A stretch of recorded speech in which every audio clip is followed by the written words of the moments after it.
everybody. Ryder is right here trying to pass out on my lap. You're a crazy little guy. Yeah. He's like an oven, though.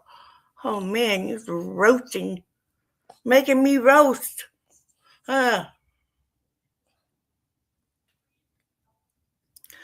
Anyways, I'm Sandra, and I'm an alcoholic, and today is an AA meeting. I'm glad everybody has made it who is here. And thank you for everyone watching the replays and sharing what they learn with friends and family members who may be alcoholics, who are still suffering, or just might need help to help another family member or a friend. I'm exhausted. Coughing is driving me nuts.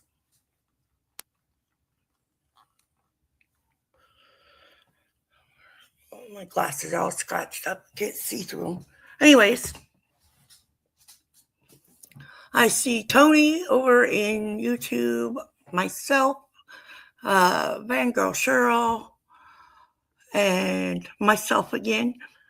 So the reason I do AA on here is because it's easier for me to get it to more people this way than what it is to go walking around and do that.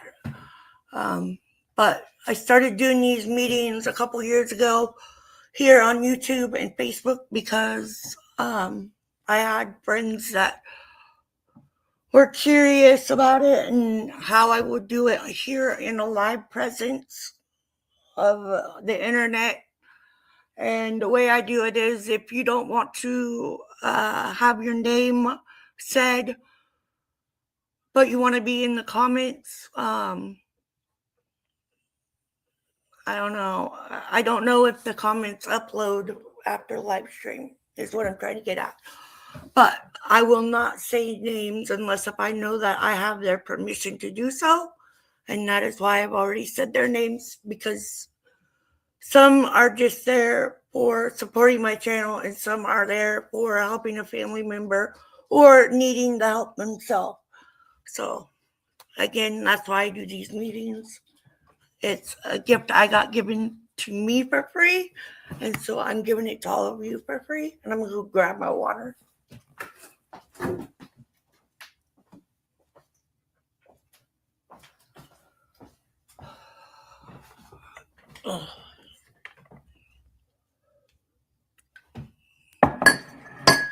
Anyway, I'm glad you are all here. Let's go ahead and get into the meeting. God, grant me the serenity to accept the things I cannot change, the courage to change the things I can, and the wisdom to know the difference. He is right here and wanting my attention. Copper used to do the same thing. He'd be like, Mom, pay attention to me. You can't be on that computer or that phone or anything like that. And the funny thing is they're the same colors. I miss my Copper and I miss my Chub, but Ryder has definitely become quite a presence for me. Anyways, 1, we admitted we were powerless over alcohol, that our lives had become manageable. 2, came to believe that a power greater than ourselves could restore us to sanity. 3, made a decision to turn our will and our lives over the care of God as we understood Him. 4, made a searching and fearless moral inventory of ourselves. 5, admitted to God, to ourselves, and to another human being the exact nature of our wrongs. 6, we're entirely ready to have God remove all these defective characters. 7, humbly asked Him to remove our shortcomings. 8, made a list of all persons we had harmed and become willing to make amends to them all. 9, made direct amends to such people wherever possible, except when to do so would injure them or others. 10, continue to take personal inventory and when wrong, promptly admit it. 11, sought through prayer and meditation to improve our conscious contact with God as we understood Him. Praying only for knowledge of His will for us and the power to carry that out. 12, having had a spiritual awakening as a result of these steps, we try to carry this message to alcoholics and to practice these principles in all our affairs. Hi, sis. I see you over there. So, we are reading the big book. I'm in the 4th edition. I still haven't checked to see if the new book is out yet or not. So, I could do that anytime, but I haven't done it yet. Procrastinating, something I'm very good at. Excuse me. So, I'm going to read the page before the story we're on, but I always link in the description what we're reading, the story, the page, all of it is there. And also there are apps that you can get on your phone or Chromebook or wherever. The book, and it has your daily reflections and the amount of time you've been sober and all those. I have all of that on my phone. It's just there in case if I need it. Okay, they stopped in time. You're stretching thinking that you're being sneaky and you're not. He's trying to get up here in my lap. He's putting his feet back down. He's sitting there. No. Anyway. They stopped in time. Among today's incoming AA members, many have never reached the advanced stages of alcoholism. Though given time, all might have. Most of these fortunate ones have had little or no acquaintance with delirium, with hospitals, asylums, and jails. Some were drinking heavily, and there had been occasional serious episodes. But with many, drinking had been little more than a sometimes uncontrollable nuisance. Seldom had any of these lost either health, business, family, or friends. Why do men and women like these join AA? The 17 who now tell their experience answer that question. They saw that they had become actual or potential alcoholics, even though no serious harm had yet been done. They realized that repeated lack of drinking control when they really wanted control was the fatal symptom, that spelled problem drinking. This plus mounting emotional disturbances convinced them that compulsive alcoholism already had them, that complete ruin would be only a question of time. Seeing this danger, they came to AA. They realized that in the end, alcoholism would be as mortal as cancer.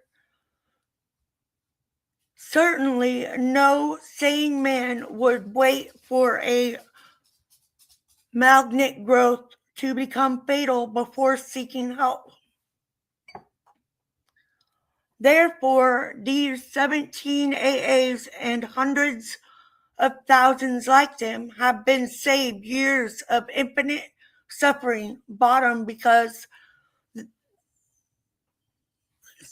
suffering. They sum it up something like this: we didn't wait to hit bottom because, thank God, we could see the bottom. Actually, the bottom came up and hit us. That sold us on Alcoholics Anonymous.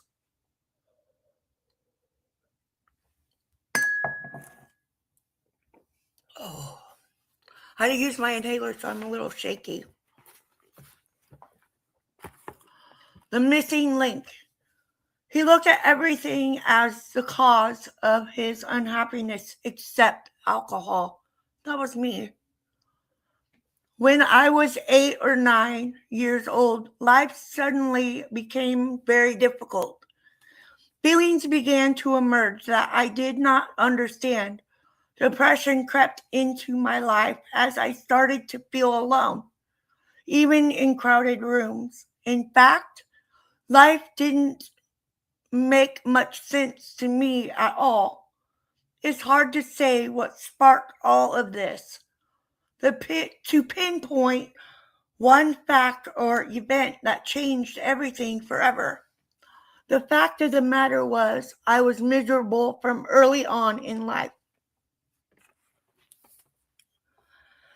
It was all very confusing. I remember isolating on the playground, watching all the other children laughing and playing and smiling, and not feeling like I could relate at all. I felt different. I didn't feel as if I was one of them. Somehow, I thought I didn't fit in. My school marks soon reflected these feelings. My behavior and attitude seemed to become troublesome to everyone around me. I soon began spending more time in the principal's office than in the classroom.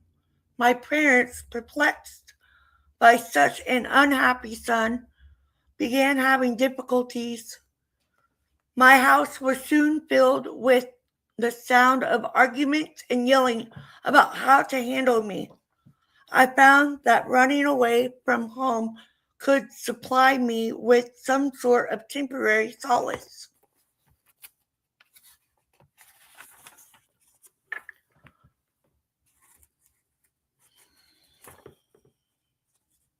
My pages are sticking together.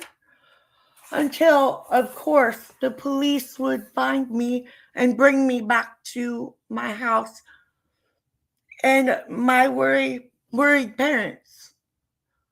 About that time, I started seeing therapists and specialists, each with a different theory and a different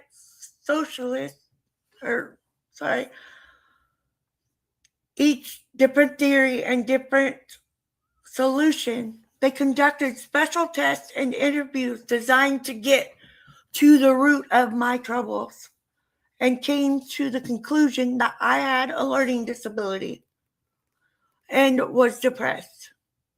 The psychiatrist started me on some medication, and the problem in school started to clear up. Even some of the depression began to ease up for a bit. However, something still seemed fundamentally wrong, and the dog wants my attention.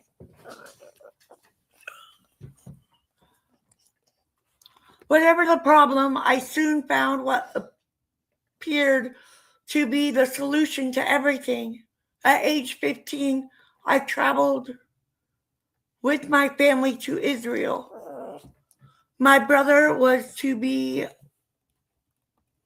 bar mitzvah atop Masada. I don't know if I'm pronouncing those right, but we'll go with it. There was no legal drinking age, so I found it quite easy to walk into a bar and order a drink. Every New Year's Eve fell in the middle of the trip, and since the Jewish calendar celebrates a different New Year than the Georgian calendar, the only celebration was being held in the American sector of a university. I got drunk for the first time that night. It changed everything, and I cannot hold you and drink and read this at the same time. You gotta go. Go lay down. Go lay down. That treat is all gone.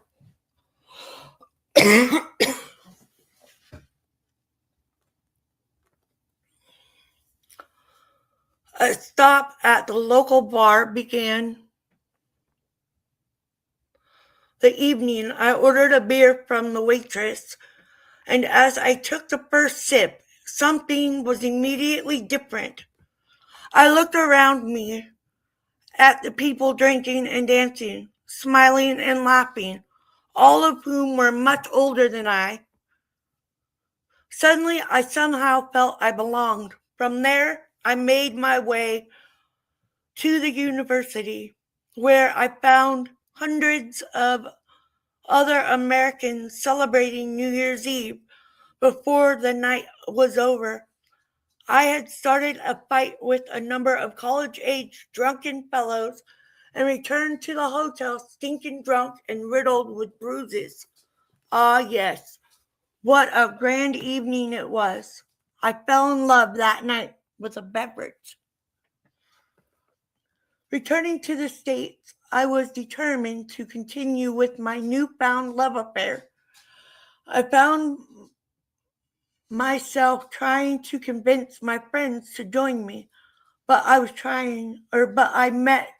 was met with resistance. Still determined, I set out to find new friends who could help me maintain this fantastic solution to my most desperate problem. My escapade started as a weekend pursuit and progressed into a daily obsession. At first, it took several beers to get me drunk, to my satisfaction. However, within 3 years, it took a fifth and a half of vodka, a bottle of wine, and several beers in an evening's time to satisfactorily black me out. I would obtain alcohol by any means necessary. That meant lying, stealing, and cheating. My motto was, if you felt like I did, you'd have to get drunk too.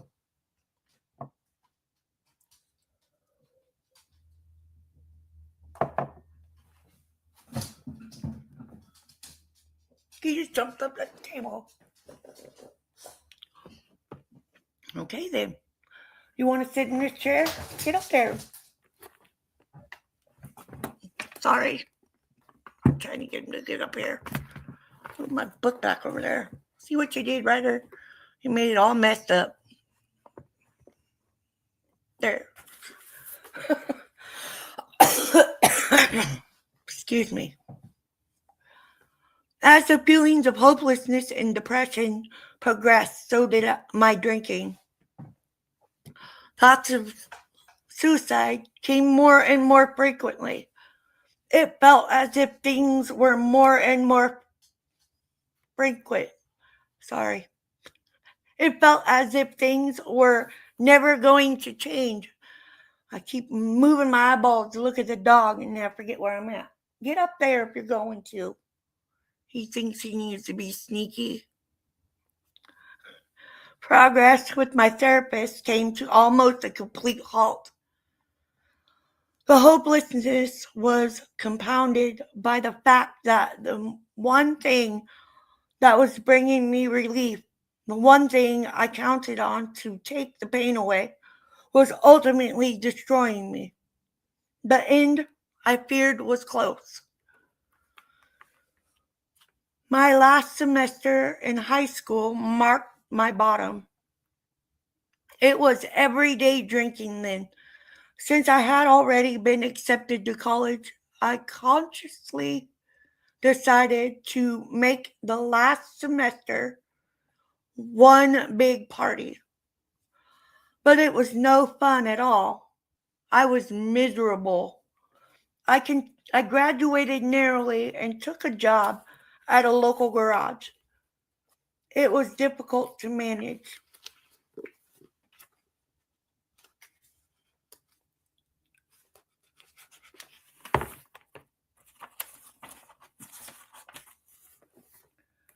My drinking and a job, since they were both full-time, but I concocted all kinds of lies to ensure that nothing would interfere with my drinking.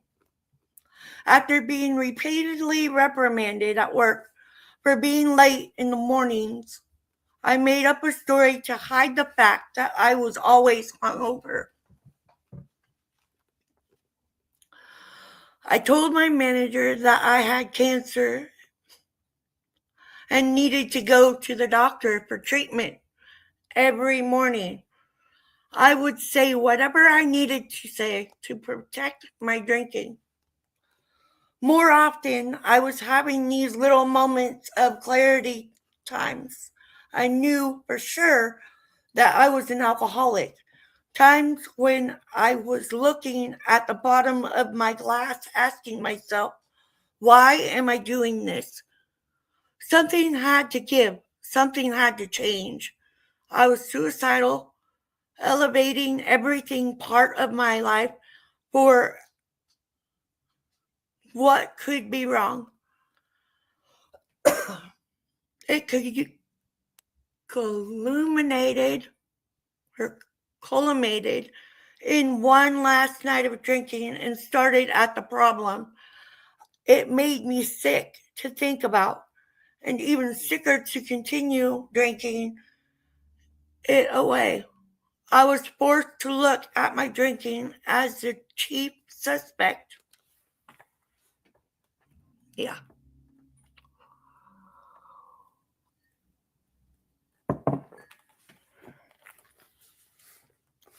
The next day, I went to work late as usual, and all day long, I could not stop thinking about this very real problem.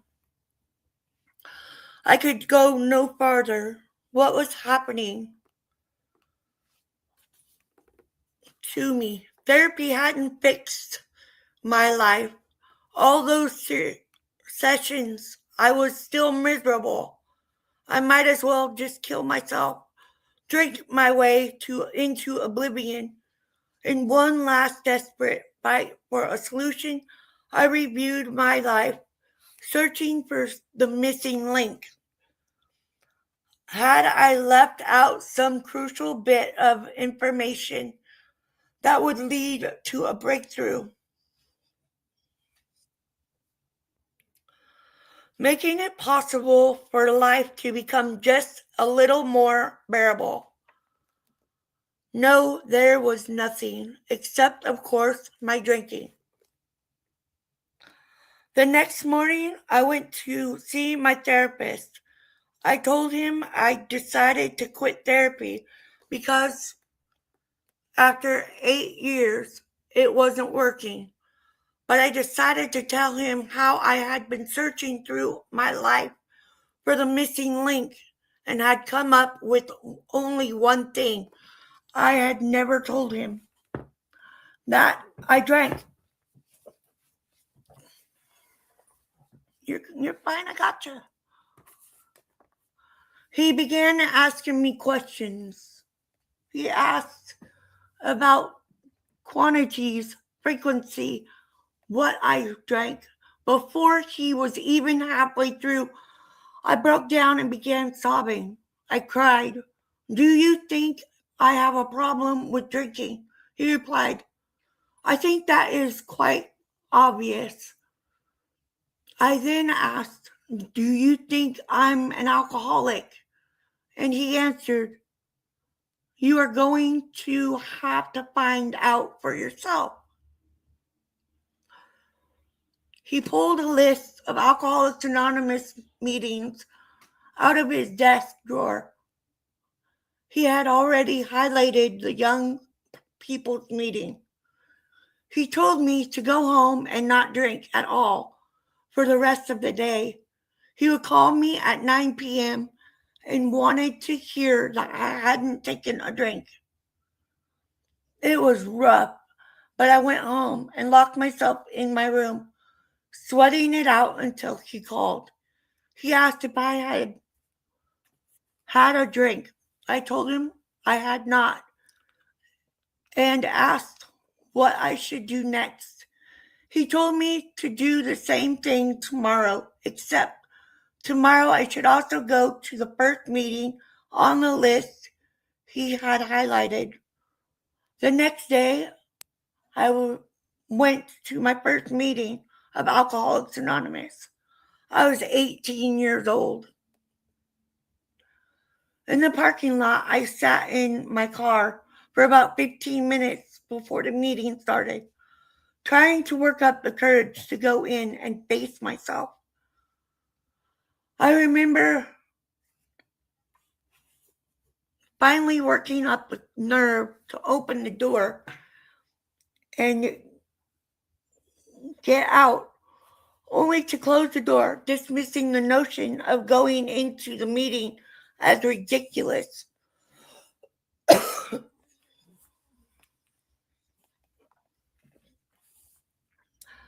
The notion of going in, okay, I read that part. This dance of indecisiveness went on about 15 times before I went in. Had I not gone in, I believe I would not be alive today. The room was very smoky and filled with apparently happy people.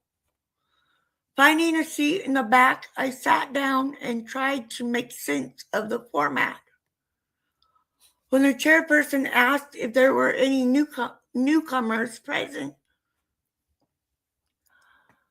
I looked around and saw some hands go up, but I certainly wasn't ready to raise mine and draw attention to myself.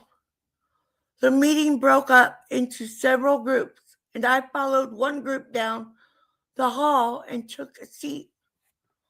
I opened a book and read a chapter titled Step 7. I gotta make sure my charge isn't dying yet. Step 7. After the reading, they went around the table for comments.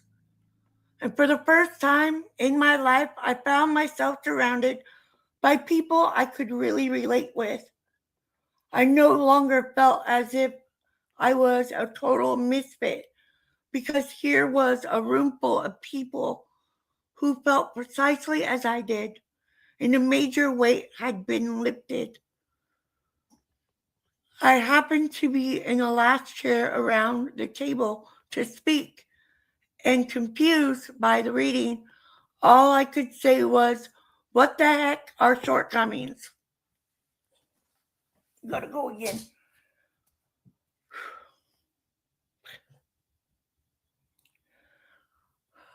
I hate these things.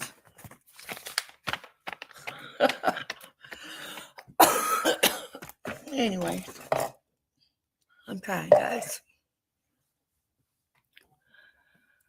A couple of members realized I was there for my first meeting, took me downstairs and sat down with me and outlined the program. I recall very little of what was said. I remember telling these members that this program they outlined sounded like just what I needed, but I didn't think I could stay sober for the rest of my life.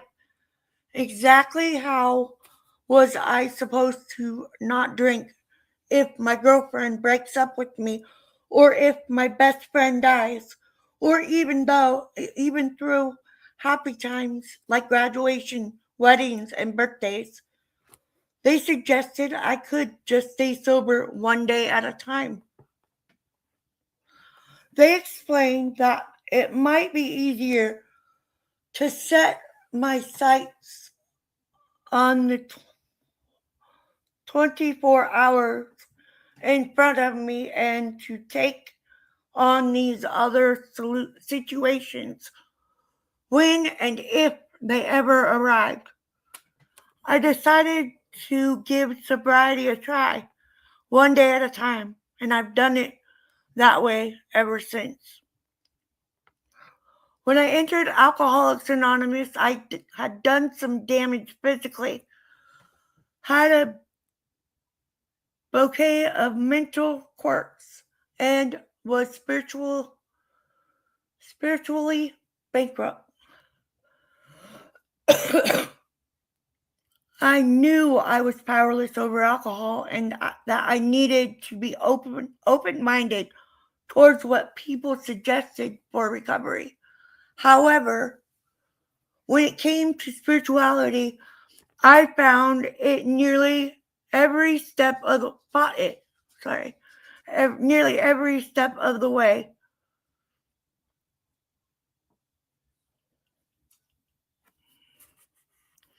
Although raised in an ethnic and religious Jewish household, I was agnostic and very resistant to anyone and anything that I perceived to be imposing religious beliefs.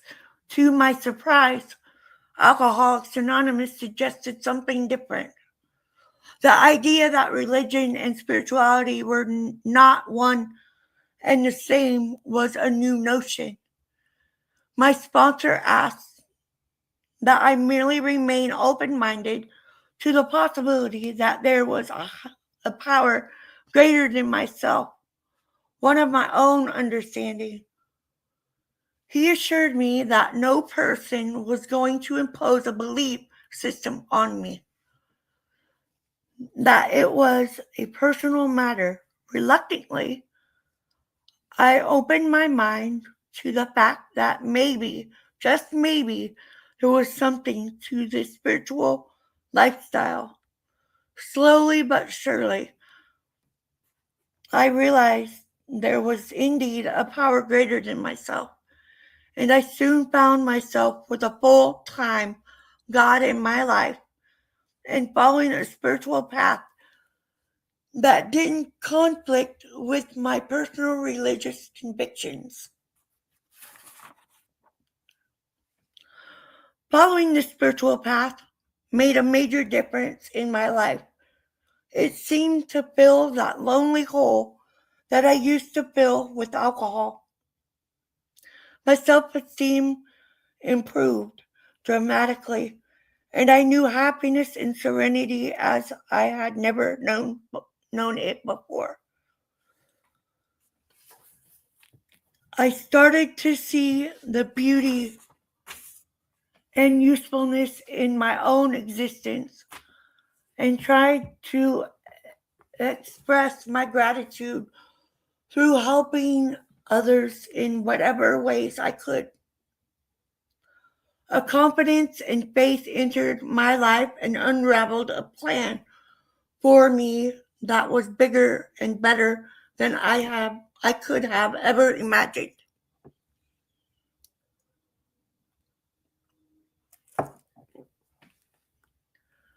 It wasn't easy and it has never been easy, but it suggests so much, but it gets so much better. Since the first meeting, my life has completely changed. 3 months into the program, I started college. While many of my college classmates were experimenting with alcohol for the first time, I was off at meetings and AA. My foot went to sleep.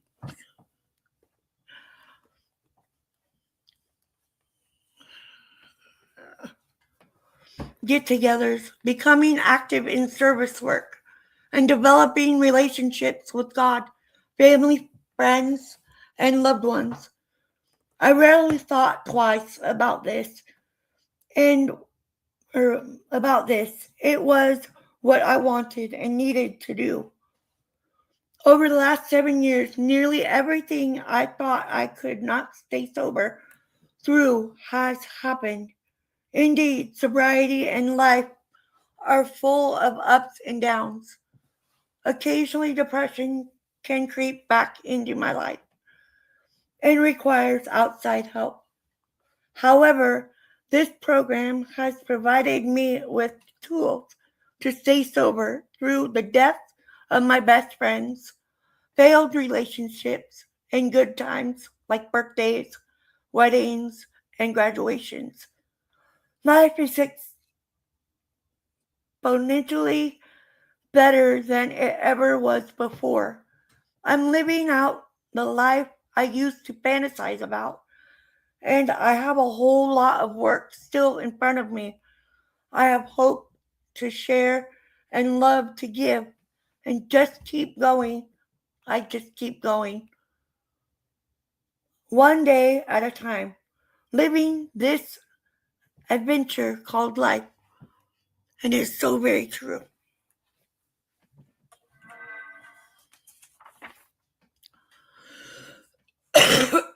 Sorry. I have to go back because, like I said, on my 11th birthday, not so much of this jumps out at me and is me to a T. I'm going to cry because I always do when I say it, but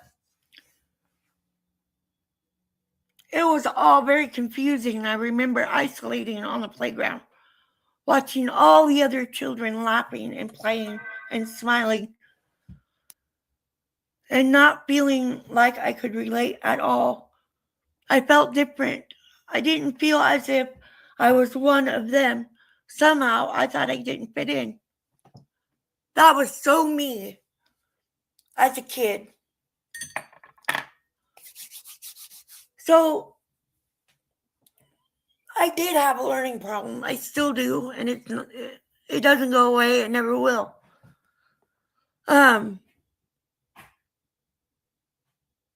A lot of people don't know, but they will now. I grew up not being able to hear, and I wore 2 hearing aids all the time, and I was made fun of for them. And so at a very young age, I was isolating myself. I didn't drink at that age, I don't think, anyways. Not that I remember. I would steal my parents' cigarettes, yes. But I was like the one out. And my sister was very much in that same group with me. Always trying to protect me and be my ears and make sure that I knew if the fire alarm was going off, because she made me wear my hearing aid to sleep, which I wasn't supposed to. But I had her always there worrying. And I know why. She tells everybody, pray for me, because sometimes I need it. And I get annoyed. But I need to always remind myself that's why. And I'm sorry, sis, if I get annoyed. Hi, Char. And then about that time, I started seeing therapists and specialists, each with different theories and a different solution. They conducted special tests and interviews designed to get to the root of my troubles, and came to the conclusion that I had a learning disability and was depressed. When I was in the thick of my drinking, I isolated so I could just be me and not. I didn't care about anybody else. I just cared about me and how I was feeling. And I was very depressed.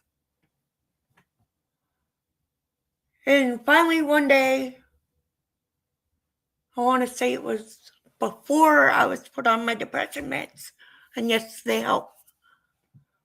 But before I was put on them and I was drinking all the time, I was a binge drinker, a big binge drinker. And I would drink for days on end, and then I would like cut it off. No, I didn't want to drink it. And I admit I'm one of the lucky ones. I found AA before I got to the bottom, because the bottom reached me first. Excuse me. But I knew that I had a problem at a very young age, that I was going to have a problem, because I had watched people go down the road that I went down, and I fought it all the way up until my 30s. And I mean, I would drink, but I wasn't everyday drinker, in my 20s or even in my teens. I didn't drink all the time. I would drink at parties and I'd be like, yeah, I'm outside myself when I could, be somebody else. I should have just been myself and not drink. But recovering alcoholic, now I know that. I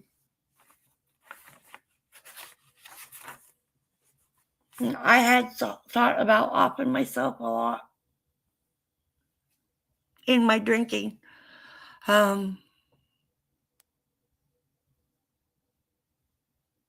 It's a real problem, And everybody in AA is very supporting of everything that we go through. And learning to live one day at a time, 24 hours a day, it can be hard because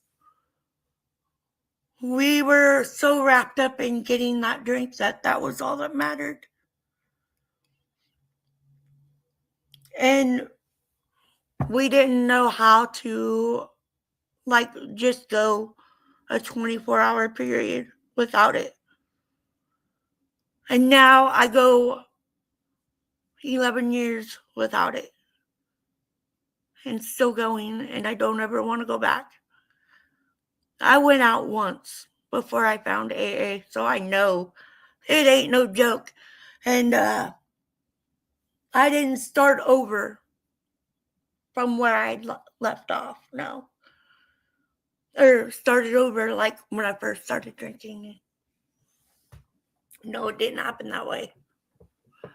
I was right back out where I had just come back from a year before. The selfish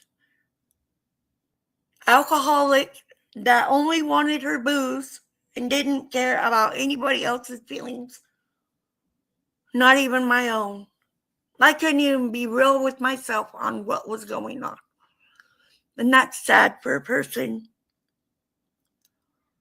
But knowing now that I can go sober, and I still have my bad days, I have my good days, and I've been through every single one of them sober. Graduations. I don't think I've been to a wedding yet. Oh, wait, my own.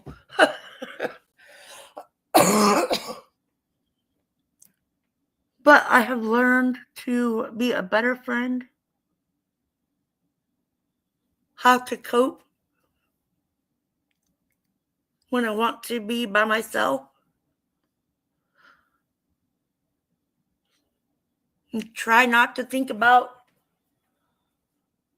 what goes on in the noise and in the daily life of all the chaos, because I can't control all of that. All I can control is me. And learning to accept that it can be very hard. I still have those days where I just want to knock it off. No, just knock it off. And I can be really mean when I get upset. So I'm always trying to rein myself back in and remind myself I can't be like that. It's not good to go down that rabbit hole. So I ended up going, this is exactly what I'm talking about here, you guys, so I have not been feeling good for the past 2 weeks, I think. Last week, I slept almost every day. I took a nap every single day last week because I was getting sick. Or the week before. Anyways, whatever day it was. And so finally, I went to the urgent care. I don't like going to doctors at all. But I went to the urgent care, and they're like, well, take this and take this. And I'm like, is this going to help me, or am I going to be right back in the emergency room? Well, needless to say, I went to the emergency room because somebody went down a rabbit hole for me. I have emphysema, I quit smoking almost 2 years ago. Yeah, March will be 2 years. Thank you, AA, for helping me to learn how to cope and rewire my brain for those things. I don't like using my inhaler, but I ended up going to the emergency room. They gave me a steroid so I could get my input. My throat was inflamed because I felt like I couldn't breathe because I couldn't cough. And so they gave me steroid, thank goodness, because it made a world of difference. Even though I still have a cough, I feel a lot better than what I did last week. But it's just craziness. And then I have this dog down here that don't like to leave me be. I cough and he's right here on my chest like, Mom, are you all right? I'm okay, bud. But he is a very good companion for me. Anyways, so it is how I tell all of the people that I've helped to join AA about the spirituality. I always get confused on how to say that word. Anyways, I'm baptized, y'all, and I don't go to church because I got baptized because somebody else wanted me to get baptized. I love you, Nanny. I know you're in heaven, but I did not want to be Catholic. I didn't want to get baptized, but I did it because she wanted all of us kids to be baptized. That was my sole reason. It wasn't for myself. It wasn't for anything else. But I got baptized and whatever. As I've grown older, I pray, yes, to a higher power of my thinking. And that's what I tell all of my sponsees is you don't have to believe in a God. You don't have to be in AA. You don't have to survive and to live a good life. And so that's separating it.